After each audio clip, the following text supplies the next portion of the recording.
Assalamualaikum warahmatullahi wabarakatuh. Selamat pagi. Hari ini hari libur, tapi saya ingin mengajak Anda semua, walaupun di hari libur kita tetap mendapatkan pencerahan. Hari ini dengan siapa?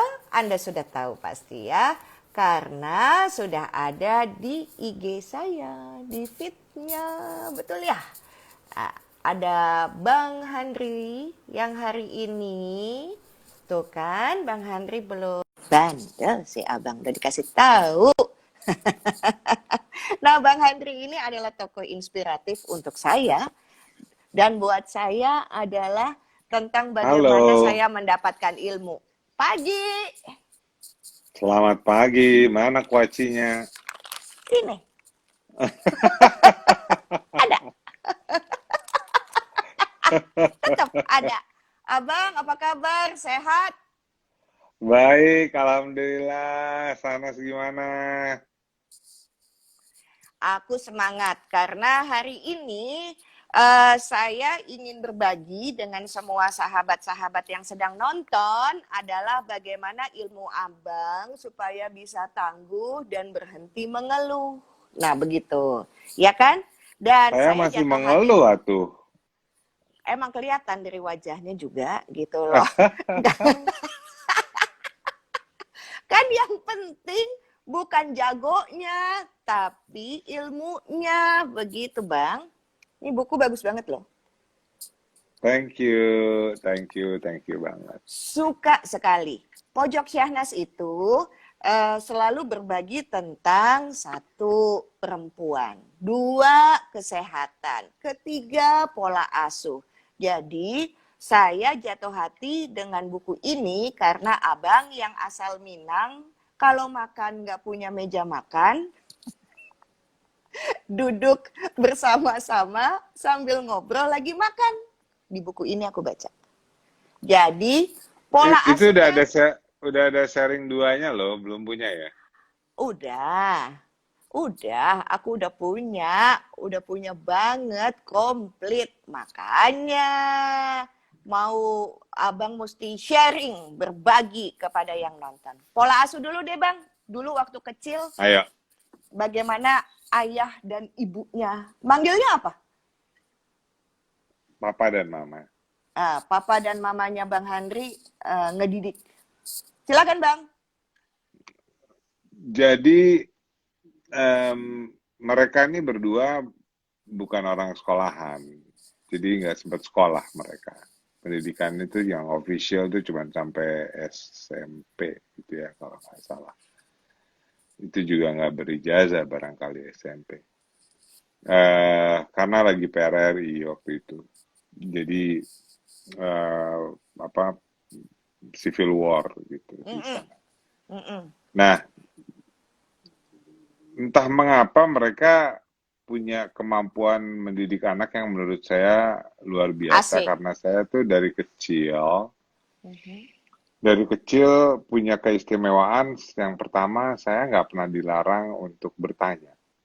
Jadi mau nanya apa aja tuh boleh. Boleh. Nanya bisa dijawab apa enggak, that's a different story, lain cerita. Tapi boleh nanya apa enggak, pasti jawabannya boleh. Mau dari yang nanyanya aneh-aneh, kenapa Tuhan nggak kelihatan gitu misalnya, Mm-mm. sampai yang kenapa daun harus jadi biru, jadi kuning, Hijau, kuning. ya itu boleh nanyanya gitu. Jadi itu pertama, selalu diberikan kesempatan untuk bertanya dan Mm, berdiskusi. Dan saya mm, selalu diberi kesempatan untuk menyampaikan pendapat saya juga. Jadi, walaupun berbeda dengan mereka, saya pasti boleh menyampaikan pendapat saya. Jadi, ini pendapatnya begini nih, ininya begini nih, gitu, ceritaannya mm, begini nih. Nah, itu boleh. Jadi, mm, saya tuh suka minta dibacain, dulu kan ada majalah Bobo itu ya. Saya mm, suka minta dibacain majalah Bobo, tapi selalu diminta untuk menceritakan. Jadi yang dibacain itu tadi apa ceritanya gitu. mm, Nah, mm, biasanya habis itu saya akan menceritakan dengan versi saya mm, dan itu udah nyampur-nyampur tuh. Jadi Bona ketemu Malin Kundang lah, atau ketemu Batman gitu. Nirmala kemudian nyihir Spider-Man. Pokoknya Hmm. terserah saya mau gimana saya mau nyampurinnya dan itu boleh.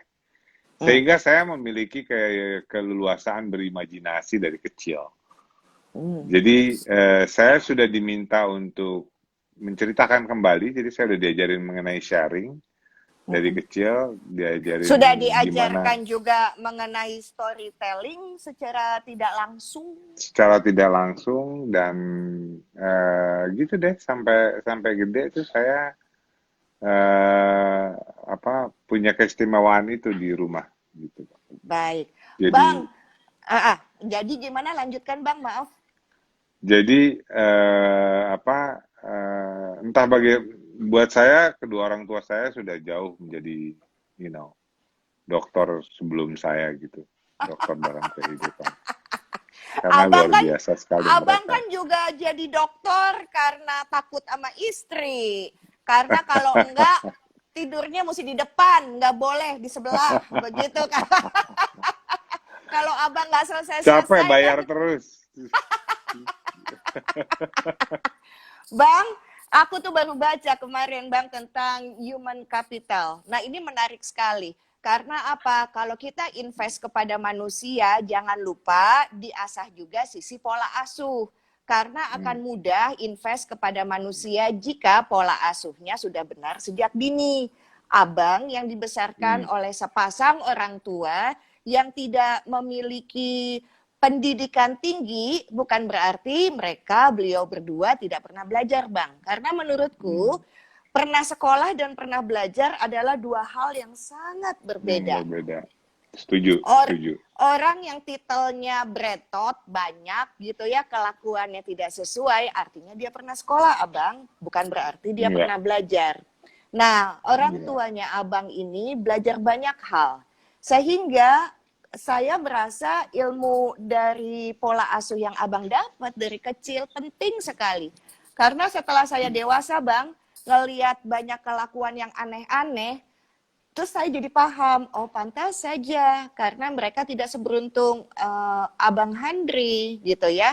Orang tuanya mereka tidak seperti layaknya orang tua Abang begitu. Nah, Hmm. jadi karena kan aku orang lapangan ya Bang, jadi langsung gini aja deh. Mari kita berbagi pola asuh yang baik sehingga anak bisa tumbuh menjadi orang dewasa yang compatible. Kudu bagaimana abang? Satu, gimana dua, gimana tiga, gimana? Silakan abang. Yang pertama diberikan keleluasaan, diajar untuk bertanya sih. Saya seperti tadi ya yang ceritanya orang tua saya. Jadi diajarkan untuk bertanya. Kita ini nggak diajarin untuk bertanya di sekolah soalnya. Kita diajarin untuk menjawab. Dan seringkali jawabannya nggak sesuai dengan pertanyaannya gitu loh. Nah, sehingga kita perlu belajar bertanya. Bertanya itu akan memulai meningkatkan curiosity kita. Kita akan mulai pengen tahu why, kenapa kayak begini, kenapa kayak begini. Lalu bertanya why not, kenapa nggak kayak begini, kenapa harusnya kita nggak lakukan seperti ini. Itu akan kemudian memancing munculnya imajinasi agar kita bisa bisa apa melahirkan inovasi. Jadi tadi kalau bicara human capital yang kurang di Indonesia ini kan kita masih kurang sekali inovasi dalam level global ya. Kurang Jadi DNA inovasi. iya karena kebanyakan kita masih lebih banyak senang kalau bisa niru gitu. Satu jualan jilbab online, 100.000 orang jualan jilbab online gitu. Jadi akhirnya harganya turun, ya kan? Kemudian nggak ada yang mencoba mencari kreasi yang berbeda.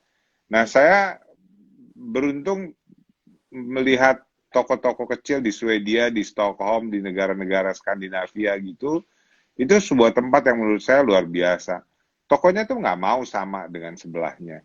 Jadi dia pasti berusaha berbeda. Even magnetnya pun mereka berusaha membedakannya gitu. Jadi nggak pengen datang dari satu supplier. Kalau di tempat kita kan di Bukit Tinggi satu jualan kerupuk Sanjay gitu, so sereretan gitu toko kerupuk Sanjay semua. Jadi Dan itu membuat kreativitas jadi turun. Jadi Hmm. pertama bertanya, kemudian Mm-mm. kedua tingkatkan curiosity, apa ya curiosity, eh, Rasa ke penasaran. ke rasa penasaran, kekepoan ya, Mm-mm. kekepoan.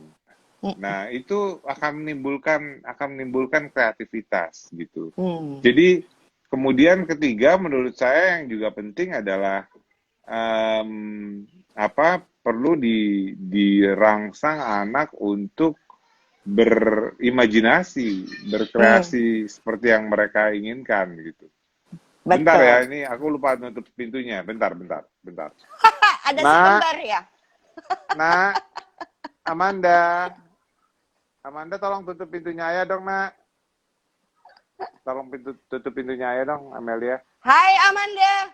Amelia di hai, di hai. Hai dulu sama tante. Hai sayang. Sini dulu dong. Sini dong. Ah, kan si kembar lucu. Itu namanya Hello. Tante Sahnas. Hello Ikel. Hai. Jangan itu. Hai. Yang satu wajahnya ibu, Jangan manggilnya dipencet. apa mereka?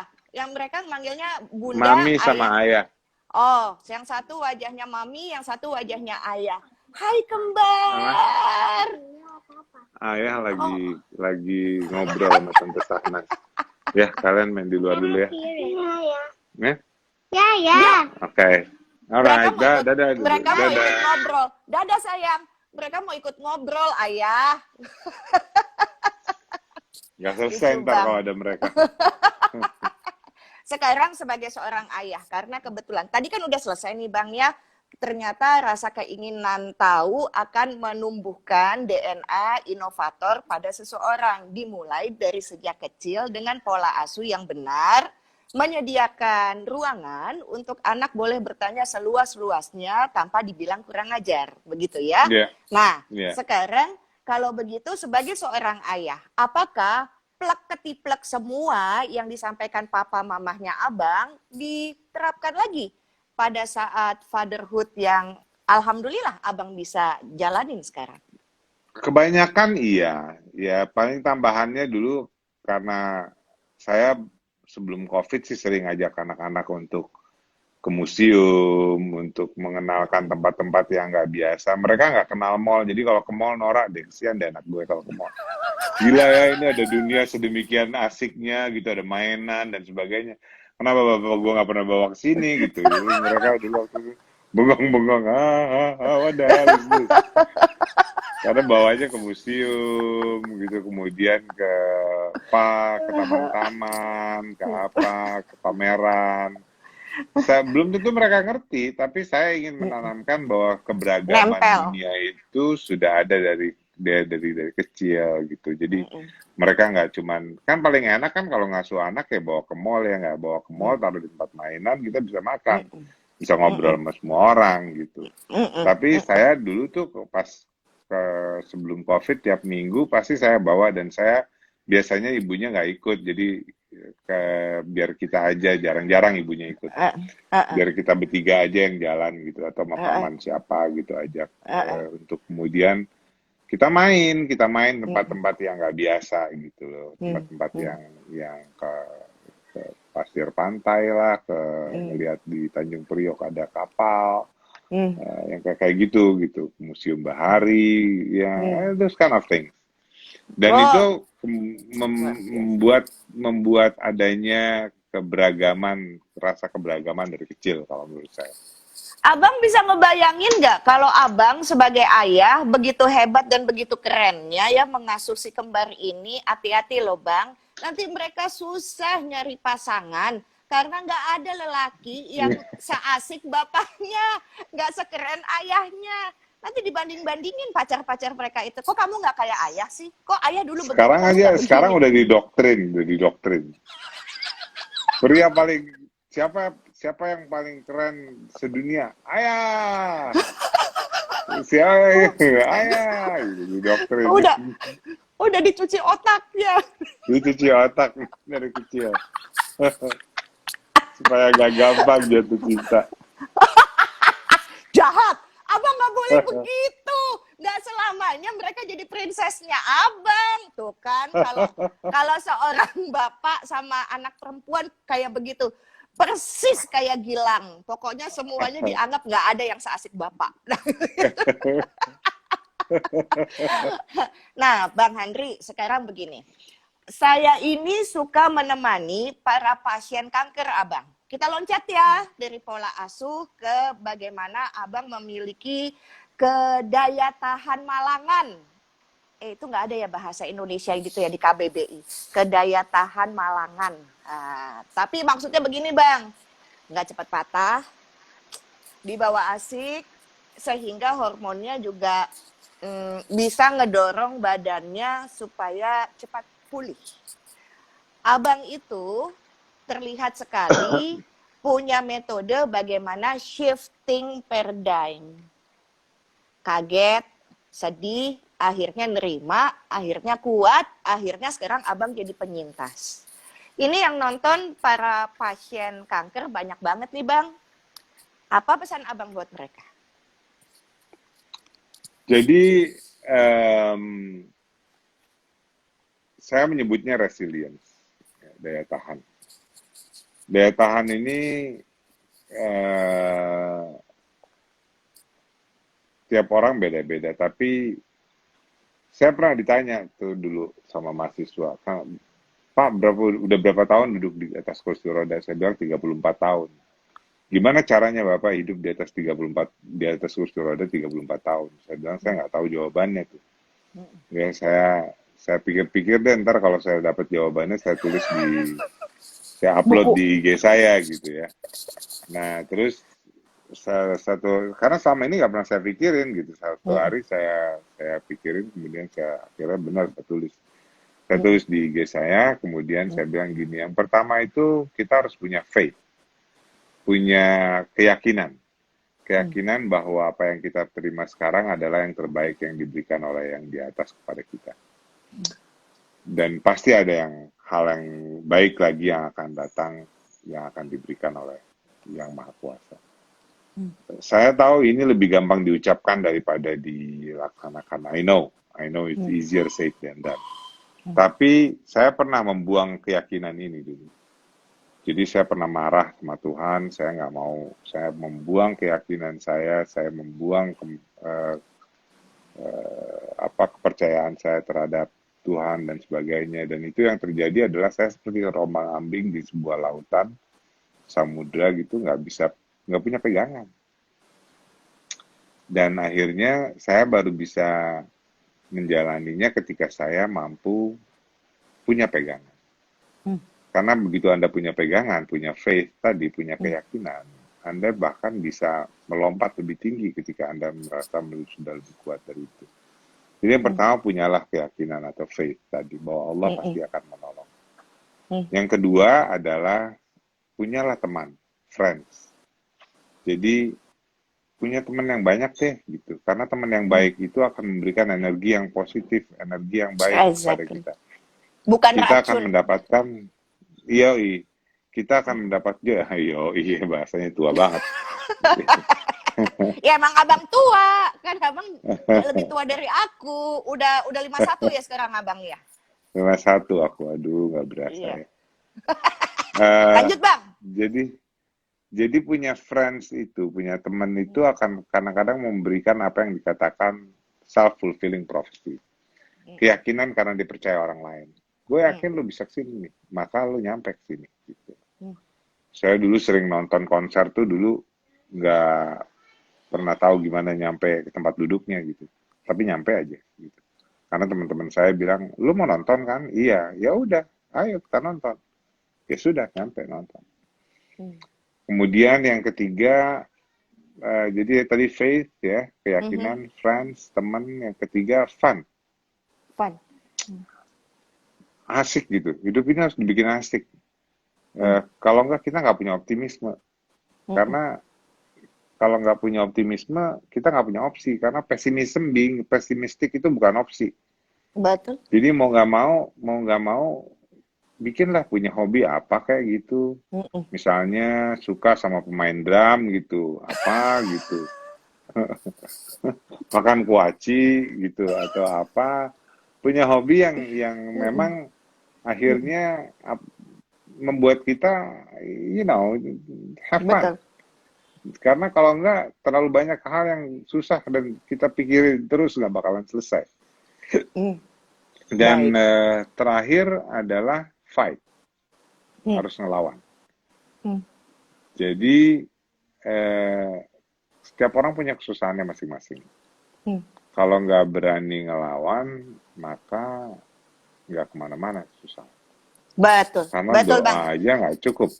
Ya, mesti Ya, ada sebuah usaha. betul, saya ingat benar dulu waktu pertama kali kuliah, saya lulus kan tahun 88 ya, Mm-mm. kuliah tuh 89. Karena saya cuti setahun nggak berani ketemu orang waktu itu. Akhirnya saya berani ketemu orang tahun Mm-mm. 89. Mm. Ketika saya masuk kampus, di spanduk depan tuh udah ada tulisan mahasiswa pertama kumpul di lantai 4. Tapi gimana ini mau ke lantai 4? Ke lantai 2 aja belum tentu saya bisa nih, ke lantai Mm-mm. 4. Mm-mm. Mm-mm. Mm-mm. Tapi kemudian saya nggak pulang. Saya tadinya udah mau pulang nih. Mm-mm.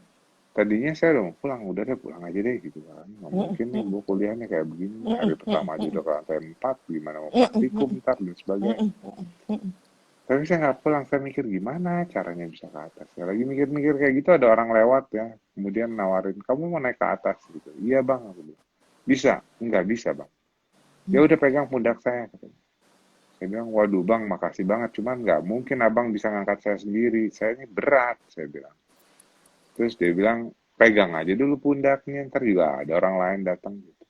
Ternyata Mm-mm. benar. Begitu saya mulai pegang pundaknya, kemudian ada berbagai orang datang dari mana-mana lari.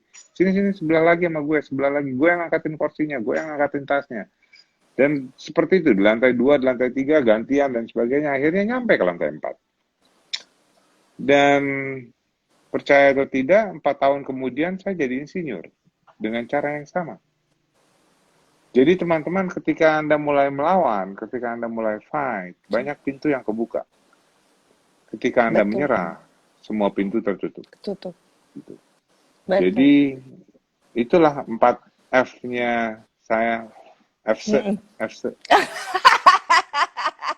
Bang, kalau begitu langsung karena kan abang kan insinyur ya, jadi langsung mesti bikin blueprint sajalah begitu ya. Jadi kita ngomongnya itu bagaikan kita bikin bestek, bikin cetak biru tentang supaya seseorang tahu shiftingnya seperti apa.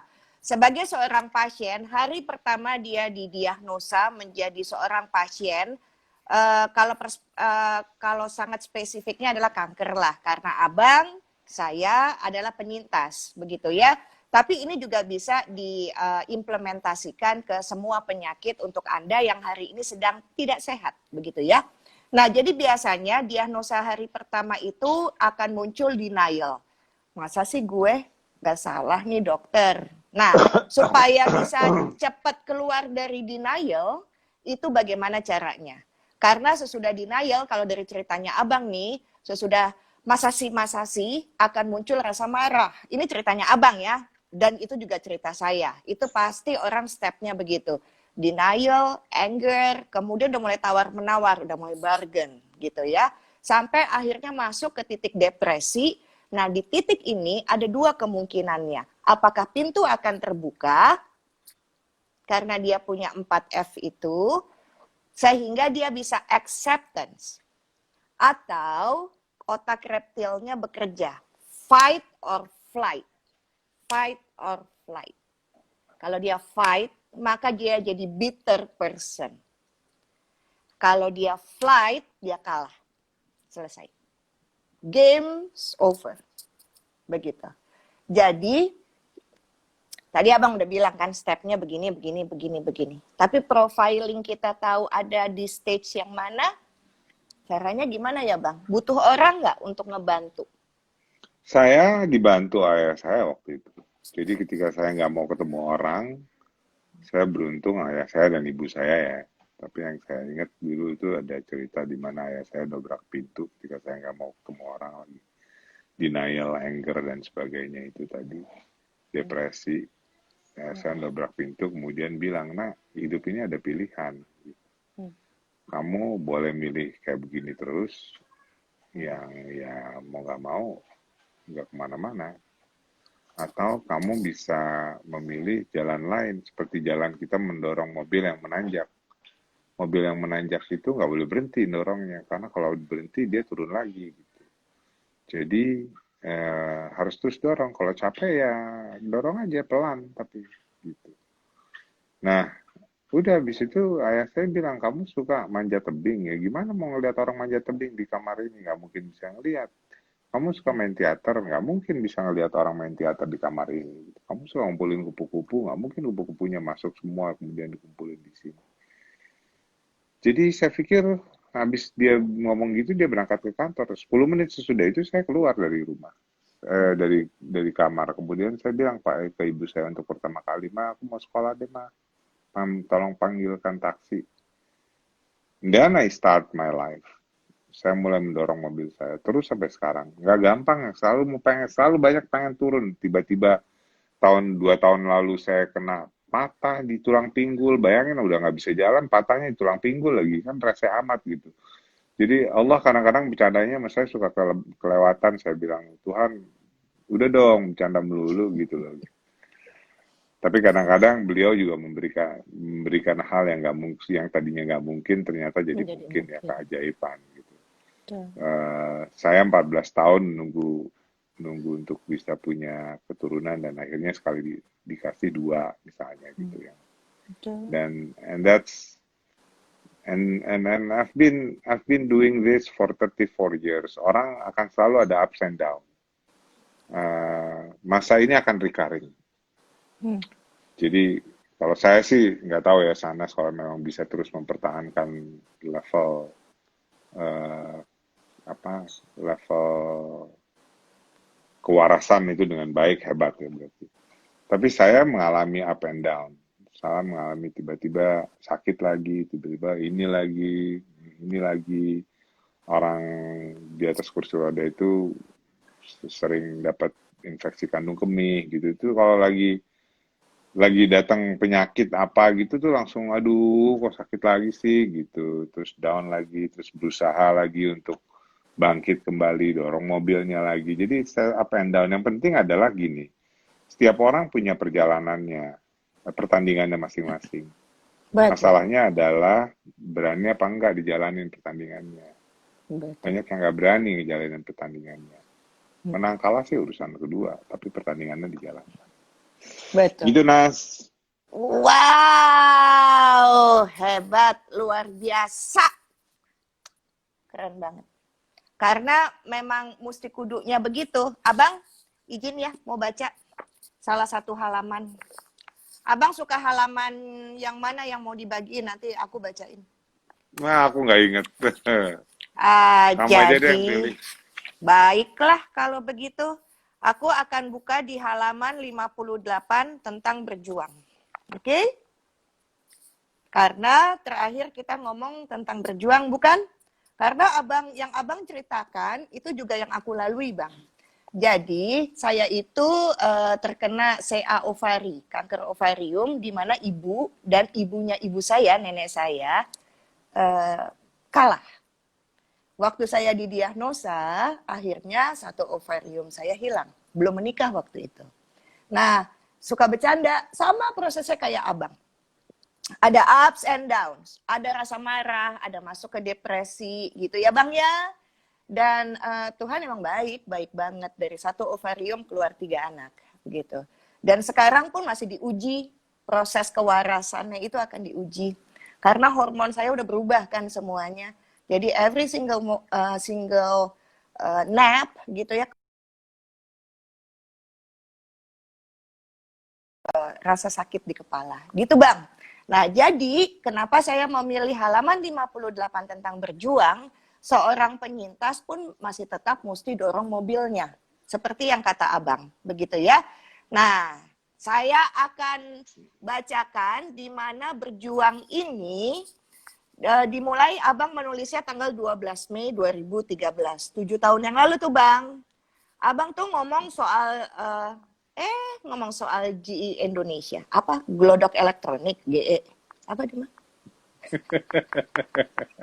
GE teh naon, GE?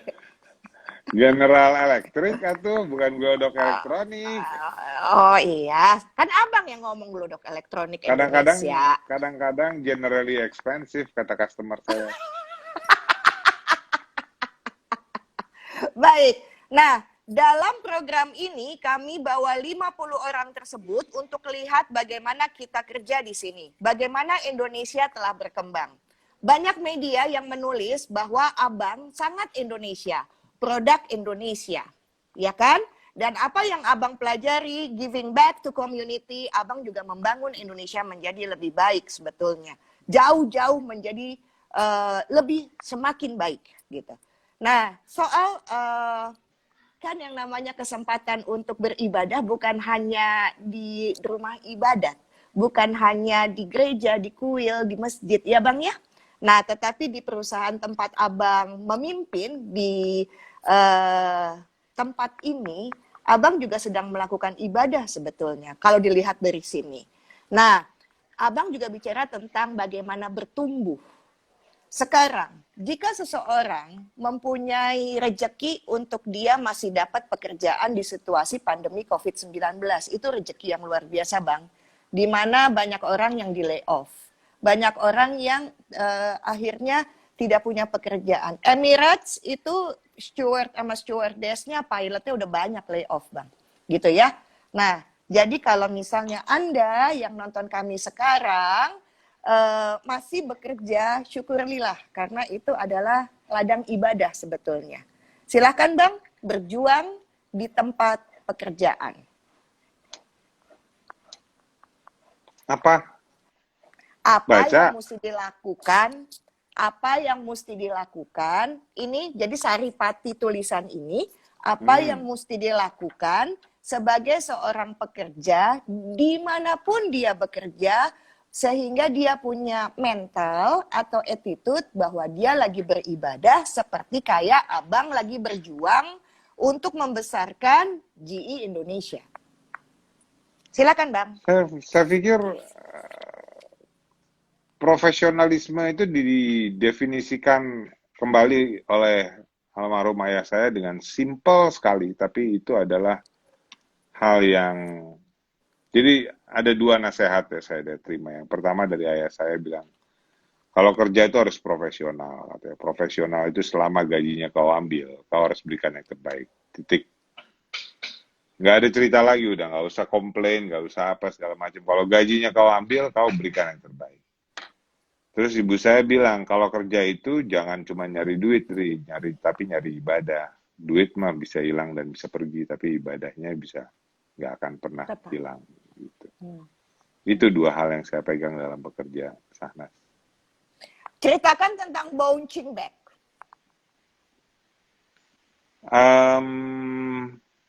Udah tadi yang cerita tentang mendorong mobil itu bouncing back. Di tempat pekerjaan, Abang. Karena banyak orang yang akhirnya mengeluh sehingga HRD enek, Abang. Pengen muntah melihat kelakuan pegawainya. Makanya menurut saya lakukan itu. Saya pernah menjadi orang yang dikit-dikit ngeluh, dikit-dikit compare ini begini dan sebagainya. Lalu saya ngerasa nggak cukup lah, nggak diperlakukan adil dan sebagainya. Nah, nggak ada gunanya menurut saya kalau misalnya nggak ada, kalau selama pekerjaannya tetap diambil, you just have to give the best gitu. Saya akan kembali mengingatkan diri saya sebagai seorang profesional leader, deal with tough issues. Kita akan selalu berurusan dengan hal yang nggak gampang gitu. Nah, untuk itu harus berani menghadapi segala macam kesusahan yang ada dalam pekerjaan dan jangan biarkan diri kita tuh ditentukan oleh perusahaan. Kita yang nyari gitu. Kita yang nyari apa yang bagaimana membuat kita menjadi seorang profesional gitu.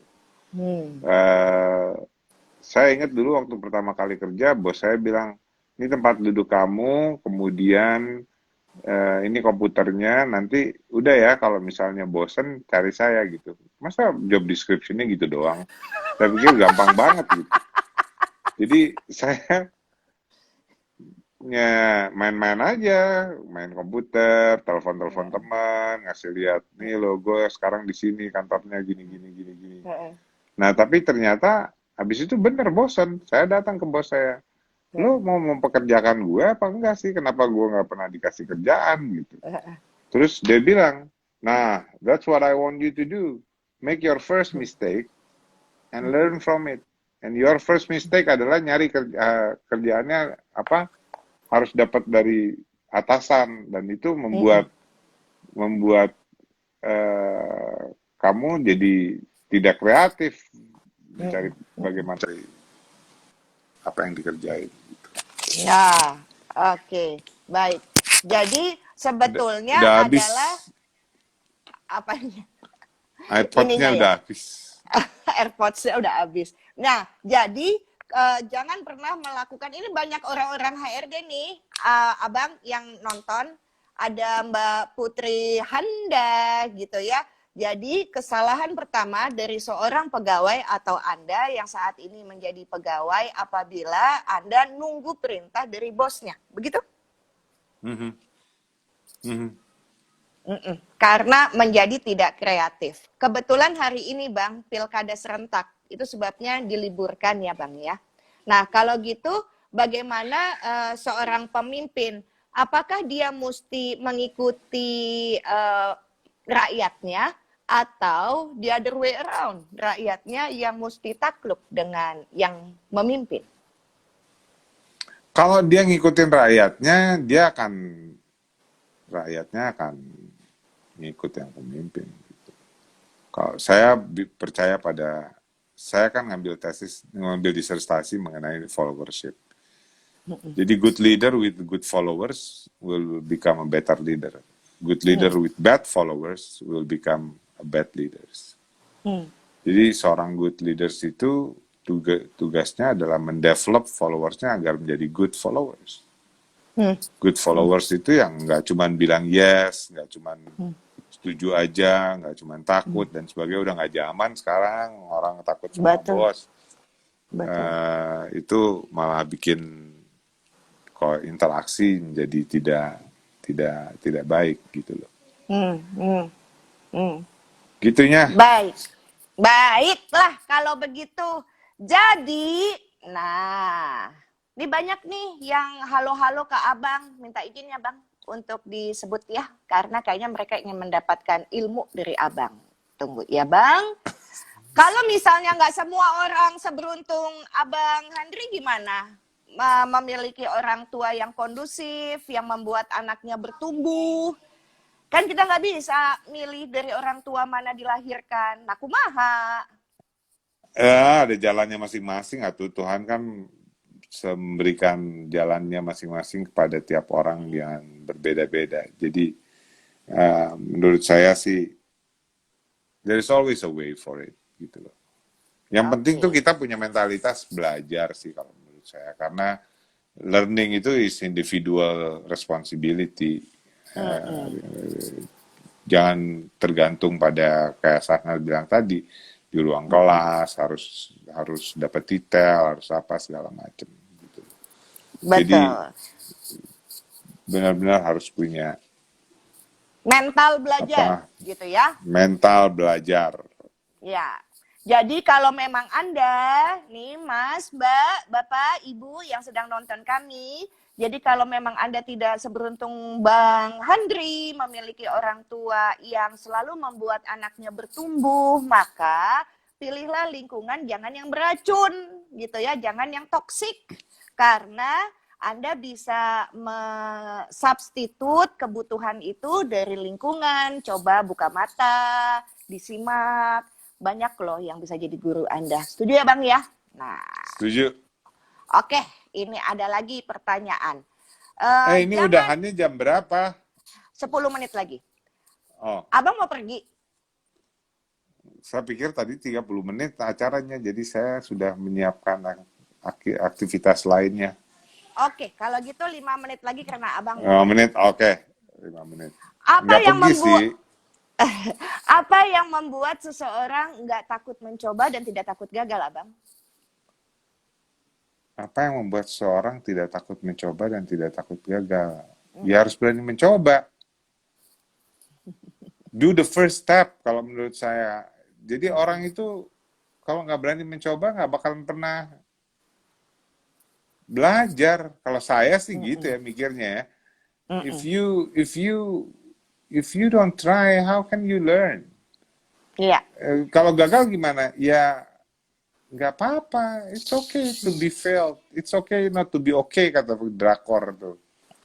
Eh, iya, iya, iya. Istri saya lagi keranjingan drakor. Finally, after so many years.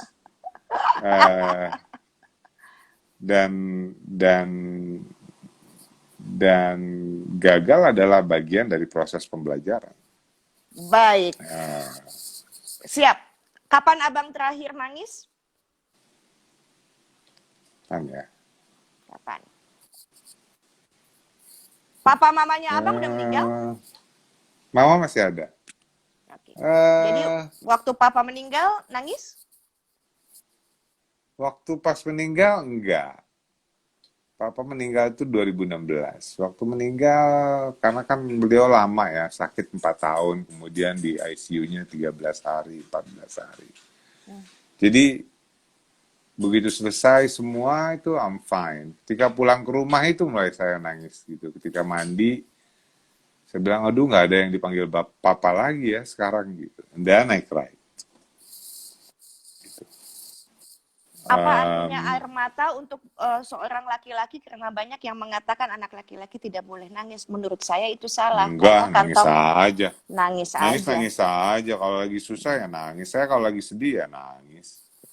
Betul. Orang dikasih mekanisme itu sama Allah kok gitu ya. Kita pakai aja. Betul. Betul. Nggak juga jadi perempuan, laki-laki nangis. Setuju ya, Bang? Enggak lah. Oke, kalau begitu terakhir. Karena udah mendekati 5 menit seperti janji saya.